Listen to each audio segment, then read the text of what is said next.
Lakukan diri sendiri. Ini masih ada lagi ya. Masih ada lagi ya. Nggak bisa kita sepele kayak itu terus udah sembuh. Kak Paul kayaknya merasa tidak nyaman. Ada healing gitu. Lanjut kali kan masuk.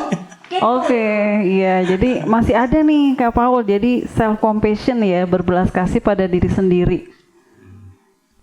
Kan seringkali kita kalau mengalami satu masalah atau kesulitan, kita menghakimi diri kita ya. Masa gitu aja nggak bisa? Masa kamu nggak bisa kayak dia gitu kan? Banget itu. Itu kan gampang banget gitu kan? Ah payah kamu. Nah itu tuh masuk ke self compassion. Jadi kita belajar untuk bisa bersikap baik terhadap diri kita ketika kita menghadapi kesulitan atau di situasi kita sedang menerima kekurangan diri kita.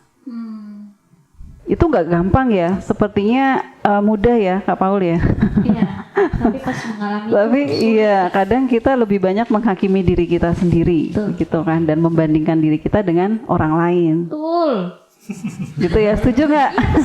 Betulnya kencok banget. Ya, itu kayak ini banget ya, kalau selama kuliah tuh kita kayak berasa begitu. Masa itu aja nggak bisa, masa itu aja nggak bisa. Tapi kayak aku pikir-pikir lagi kayak, masa sih aku harus ngebandingin diri sama orang lain. Oke, ini lanjut dulu ya. Oke, ya masih banyak ini. Masih banyak.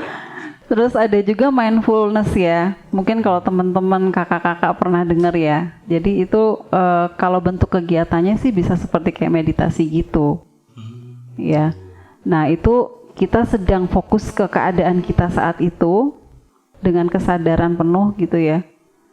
Tanpa kita menghakimi keadaan kita.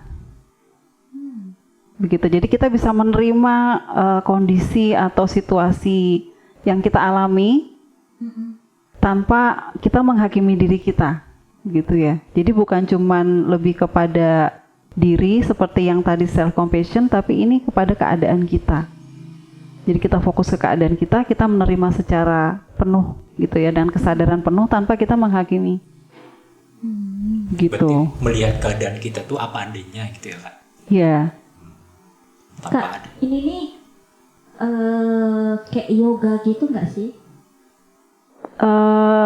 Secara posisinya mungkin seperti yoga ya. Jadi tarik napas dan hembuskan gitu kan. Tapi selama 20 menit. Begitu. Tarik napas tahan 20 menit. Ada, masih tarik napas dan hembuskan sampai 20 menit ya. Ya. Sampai selesai. Oke. Iya, terus juga ada latihan pernapasan gitu. Iya, kalau ini lebih detail ya karena dalam tarik napas 4 hitungan terus hembuskan juga dalam 4 hitungan. Gitu ya, bukan 20 menit ya Kak. Tapi 4 aja ya. 1 sampai 4 selama 20 menit. 1 10 menit kemudian baru 2. Panjang banget itu 10 menit. Latihan pernapasan. Iya, terus yang terakhir ini menulis jurnal. Nah, siapa nih yang suka menulis nih di sini? Aku banget itu. Bukan saya. Nah, itu kita menuliskan setiap emosi yang kita rasakan di hari itu. Ya kita mau marah, kita mau jengkel, kita mau kecewa gitu ya. Frustasi dan sebagainya. Bahkan hal-hal yang ketika kita mengatakan itu menjijikan, dituliskan itu nggak apa-apa. Karena kita sedang memproses emosi negatif kita lewat tulisan. Itu powerful loh. Bener gak? Gitu. Aku tuh kayak tiap kali abis nulis, maksudnya pas journaling gitu, merasa lebih lega gitu. Meskipun aku belum ngomong ke orang lain atau belum ke konselor untuk konseling dan sebagainya, aku mulai dulu dengan journaling kayak sedikit tidak aku kayak lega gitu. Maksudnya sedikit tidak plong gitu. Setelah nulis benar setuju. Kenapa kalian ini banget ya? Dengerin banget ya, nyimak banget ya. Tapi bisa Kakak misalnya kalau tipikal pribadinya tuh bukan senang nulis, tapi dia rajin gitu ya. Jadi ketika dia ada emosi apa-apa, karena dia rajin, dia ngepel, dia nyapu, dia apa-apa dan kayak gitu bisa Kak termasuk itu? Itu bisa ya, menurutku ya Kak Petir, karena kan itu kan juga positif ya. Maksudnya di situ juga kan kita melakukan hal-hal yang produktif kan. Iya. Jadi kalau misalnya dia biasa bangun rumah dia emosi, dia bangun rumah tiba-tiba jadi Bangun rumah terus ya. dia harus emosi. Jadi Berubah jadi ya cepet. tapi itu berarti bukan journaling dong kan? Bukan journaling, tapi ini kan Kak Petir sedang bicara ketika mungkin dia nggak suka menulis gitu ya. Mungkin dia sukanya bangun rumah gitu, atau melakukan pekerjaan rumah ya. Mungkin kalau kita stres kayak gini nih kita ini ya kasih dia pekerjaan. Iya, rumah. supaya rumah kita bersih ya Kak Petir ya. Iya. Tapi jangan ke aku lah, yang lain lah. Ke Kak Paul aja. Kak Paul. Kak Paul ini gimana ya? Nulis juga atau gimana? Ya Ngangkat saya batu dari kali, pindahin. Kayaknya bikin prasasti ya. Aku Dia mau jawab tadi kita. setiap emosi melalui tulisan itu saya juga suka melakukan itu. Oh, pantas banyak pantun dia. Keren nih, keren. Iya, iya, iya. Nah, iya. Berarti dia juga Oke. journaling tiap hari. Nanti lah, oke lah. Iya. Ini bukan Oh, iya. bahasa Paul. Ternyata kakak sudah melakukan itu ya. Udah melakukan proses healing ya. Mungkin kita ngelakuin, tapi kita tuh nggak sadar kalau ternyata apa yang kita lakuin itu akan membantu kita kalau misalnya kita melakukan proses healing gitu. Kita nggak sadar Kak, kalau ternyata hal-hal begitu membantu kita. Pas Iya, kakak iya, jelasin, iya, baru iya. kita ternyata kita tuh udah ngelakuin, hanya nggak tahu. Ternyata nggak oh ini begini tuh, ini membantu healing. Iya, Oh iya, iya, iya. iya, kayak gitu. Berarti sekarang udah tahu ya. Dan dilanjutkan ya. Lanjut. Silahkan. Iya, iya. Bangun rumah di mana ya? Udah cukup apa rumah lagi. Iya. Itu yang dilakukan oleh diri kita sendiri ya. Oh iya, Nah, betul. ini ada yang lakukan bantuan Secara orang profesional. lain ini atau bantuan profesional. Ini ada 3 ya. Pak. Ternyata banyak ya. Iya. Tidak expect akan sebanyak ini. Karena lukanya nggak kelihatan kali ya, makanya Iya, iya. butuh cara yang lebih kompleks dibanding dikasih apa tuh kalau kita luka tempel apa ya? Orang-orang ini nggak asik ya. Hansel, aduh. Jangan sebut Iya, merek, iya. Dokter. Jadi Cara berikutnya. kita memerlukan bantuan orang lain ketika memang ini melihat dari stadium luka batin kita Ya. atau trauma kita ya. Ada mungkin stadium yang memang sudah lanjut dan kita nggak bisa mengatasi itu sendiri kan.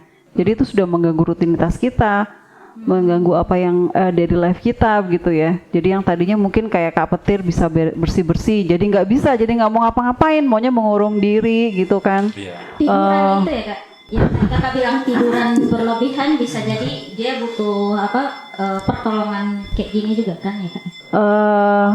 Kalau tujuannya untuk mengisolasi diri ya dalam arti nggak mau ketemu orang gitu kan, itu sudah sesuatu yang ya ada gangguan kan di situ. Iya, Nah, jadi lebih mengisolasi diri, menyendiri gitu, nggak mau ketemu orang gitu. Nah itu butuh bantuan orang lain. Dalam hal ini profesional ya, Iya. begitu. Tetapi ini yang pertama sharing dengan orang lain ya. Mungkin ini yang paling tingkatan atau level yang paling ringan ya. Maksud masih di tingkat yang ringan ya. Jadi tahu nggak sih kakak-kakak, kalau kita tuh cerita ke orang, kita tuh pasti lebih lega pasti ya. Iya. Pasti dong. Asalkan ke orang yang tepat ya. Iya. Aduh, kalau orang Nggak ke sembarang orang ya. Waduh.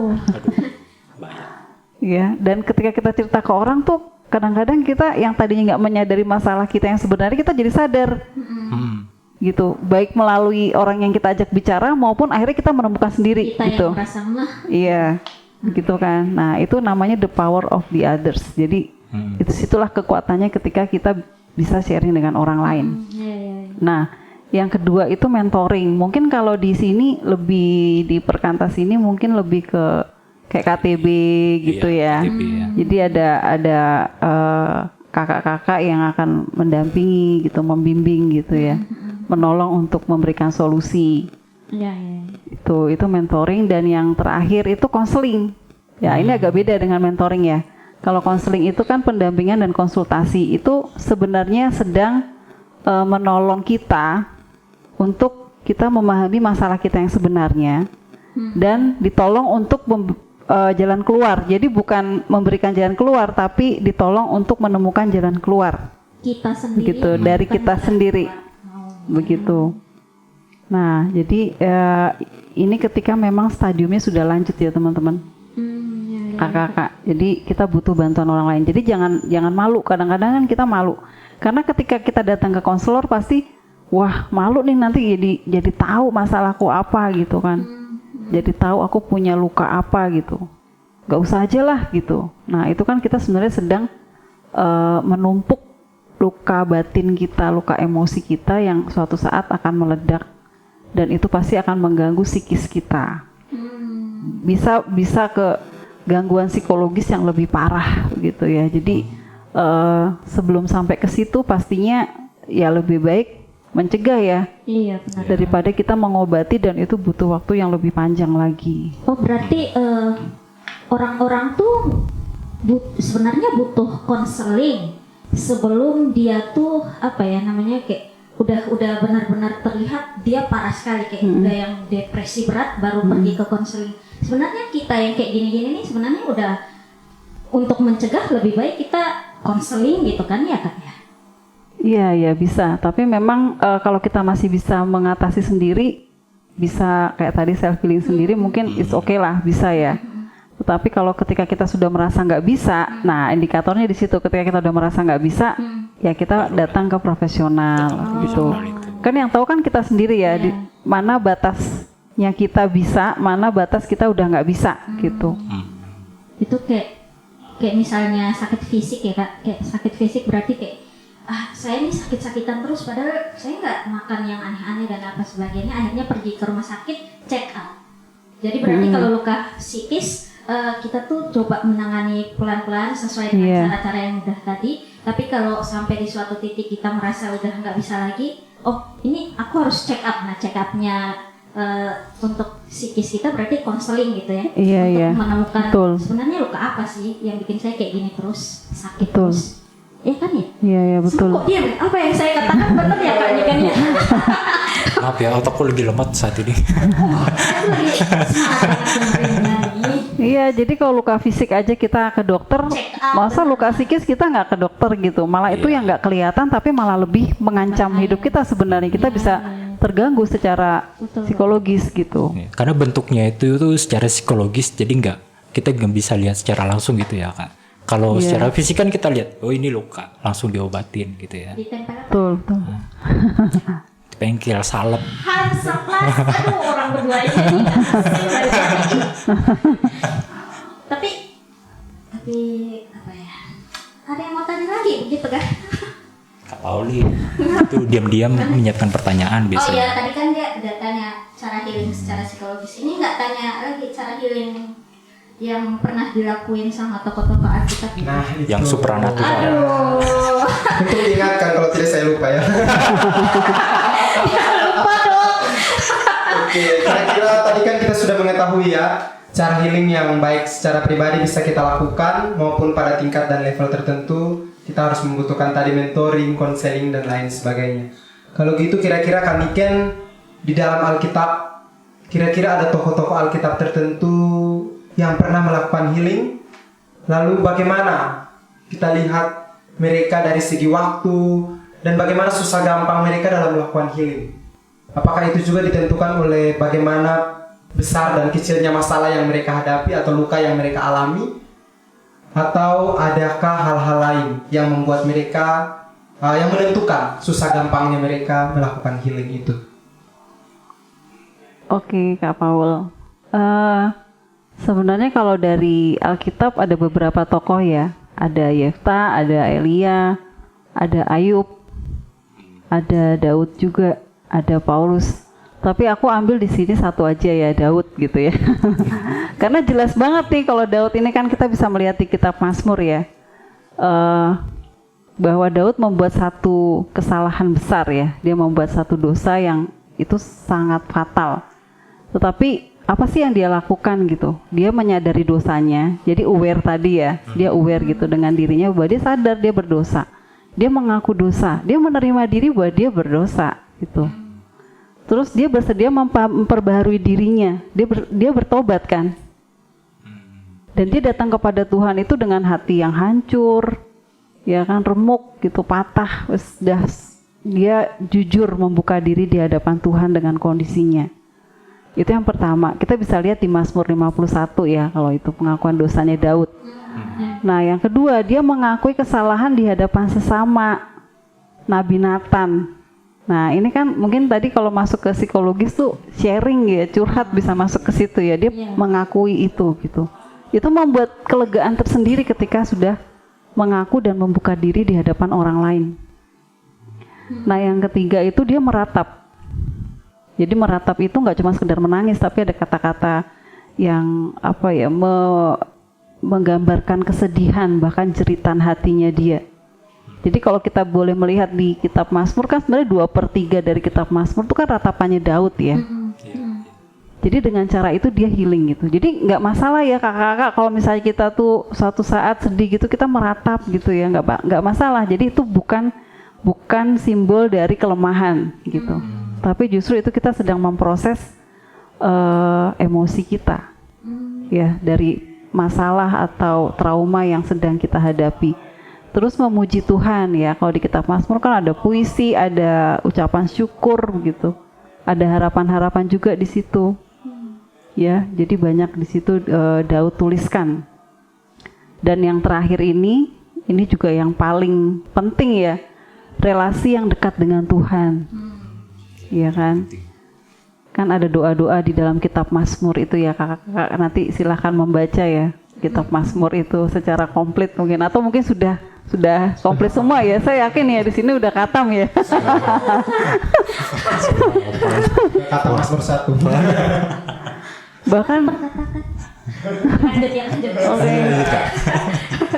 bahkan dia meminta Tuhan untuk selalu menguji dan menyelidiki hati dan pikirannya.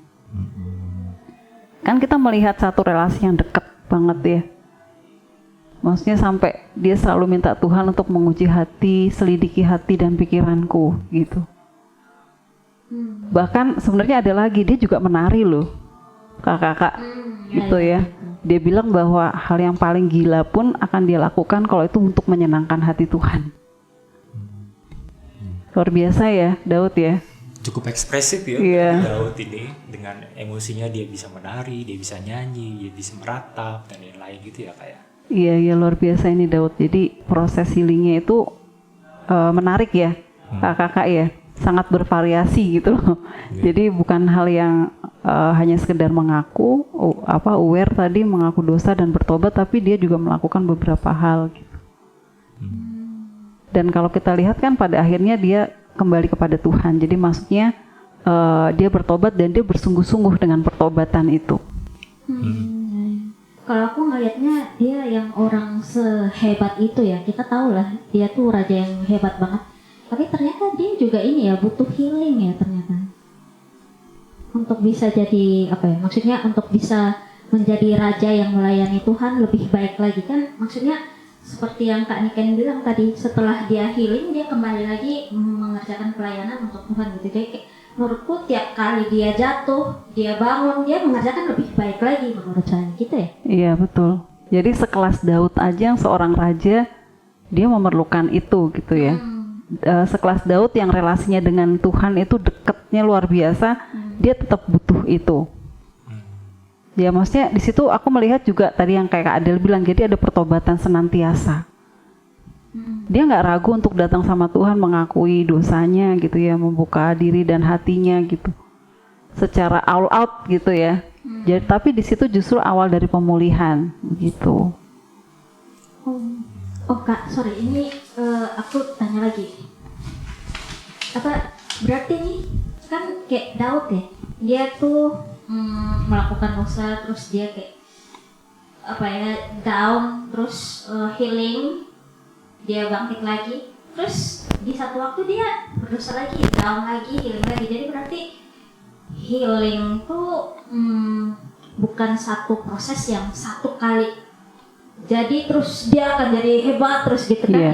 Berarti seumur hidup tuh kita ada waktu proses di mana kita butuh healing. Ada satu waktu kita butuh healing gitu. Iya betul. Jadi sebenarnya proses healing itu sih seumur hidup ya. Jadi nggak ada orang yang aku udah selesai nih proses healingnya 100%, aku udah sehat semuanya gitu. Iya. Tapi justru sadar nggak sih kakak ketika Tuhan mengizinkan itu dan kita melakukan proses healing, kita kan sedang bergantung sama Tuhan ya. Karena kita merasa bahwa kita tuh nggak berdaya kan melakukan proses ini gitu. Benar. Iya betul juga sih Kak. Jadi kalau kayak hanya sekali healing terus dia bangkit jadi raja yang hebat terus, kayaknya dia nggak bakalan jadi raja yang bakalan buat anak-anaknya atau penerusnya jadi orang yang takut Tuhan juga ya. Karena kan dia jadi merasa saya nggak butuh healing lagi, saya nggak butuh dekat lagi sama Tuhan gitu. Iya. Jadi dia merasa hebat. Berarti healing tuh seumur hidup.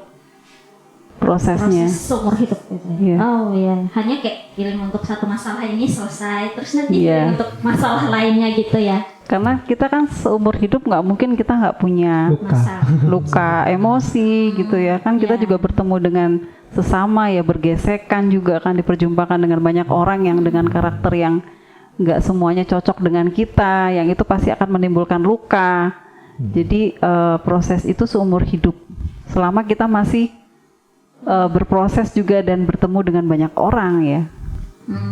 Tapi berarti Kak, kayak misalnya waktu untuk healing untuk suatu masalah gitu ya, untuk satu luka gitu, berarti tetap ada kan ya jangka waktu, kayak misalnya butuh sebulan atau setahun. Sebulan kayak itu tergantung dengan berat lukanya. Iya betul, tergantung permasalahannya dan kemampuan setiap orang. Jadi setiap orang kan punya ketahanan masing-masing ya. Jadi mungkin kalau di psikologi lebih ke self efikasi ya. Ya, jadi itu ketangguhan, kemampuan seseorang untuk mengatasi permasalahan dalam dirinya itu kan beda-beda. Nah, jadi tergantung dua hal itu. Jadi kemampuan diri dan juga permasalahan yang dihadapi. Berarti meskipun dia udah datang di tenaga profesional gitu, konselor, psikolog, psikiater, tapi kalau dianya sendiri nggak mampu untuk menyembuhkan dirinya sendiri, ya berarti tetap butuh waktu lebih lama daripada orang-orang iya, lain betul. kan ya. Wah, saya ini ya enak nih. Ini sejam lebih. Iya, sejam lebih ya. Gimana Kak Paul? Ini kakak udah mulai memahami ya sepertinya. Coba Kakak buka kuliah aja, kuliah umum gitu. Jadi kuliah ini.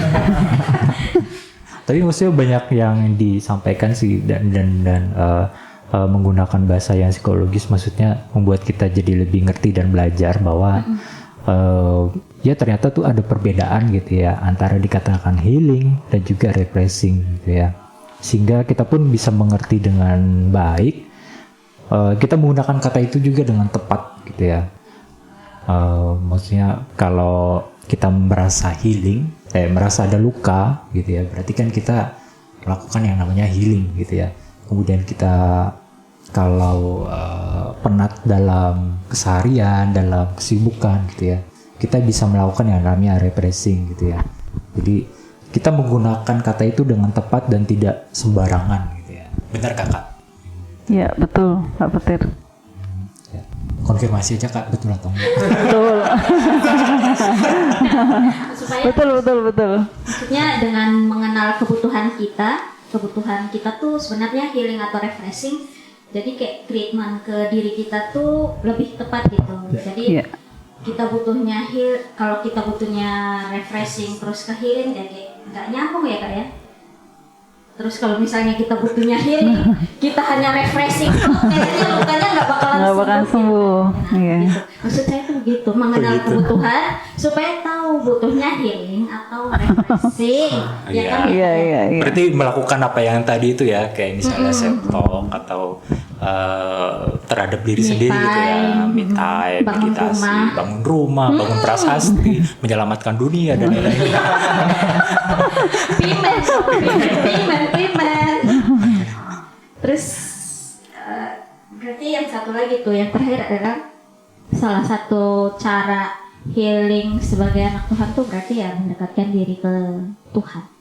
Iya betul. Karena dengan melekat kepada Tuhan kan kita bisa melakukan proses itu dengan baik ya. Kan itu Tuhan sebagai sumber energinya kita gitu kan, kekuatan kita untuk bisa melakukan proses healing itu. Betul. orang yang lagi terluka, orang yang stres kan energinya terkuras kan ya Kak. Nah, sumber energinya Tuhan. Benar kan ya Kak ya? Betul, betul. Ya aku tuh salah ngomong nih, ya kan aku malu ya. Kayak ragu-ragu ngomong gitu tadi ya. Takutnya salah, menyesatkan bukan cuma kita yang di sini, Iya, iya. yang dengar juga tambah sesat. Betul, betul. Semoga nggak salah gitu. Tapi ternyata benar. Iya, dia di konfirmasi benar. Ya, sebagai anak Tuhan ini ya, kalau melekat sama Tuhan terus ya bagus lah untuk membantu dia semakin cepat sembuh. Gitu, Betul. Kak Paul, Kak Petir, udah ngerti kan ya? Jadi gimana nih Kak Petir nih? Sudah tahu apa yang Anda butuhkan sekarang Udah tahu. untuk mengatasi kesuntukanmu? Puji Tuhan setelah ngobrol tadi saya mendapatkan healing yang cukup baik. Gimana? Masih suntuk, berarti butuh tidur sebenarnya. Suntuk tidur sana. Ya itu berarti habis ini refreshing aja lah. Kemana?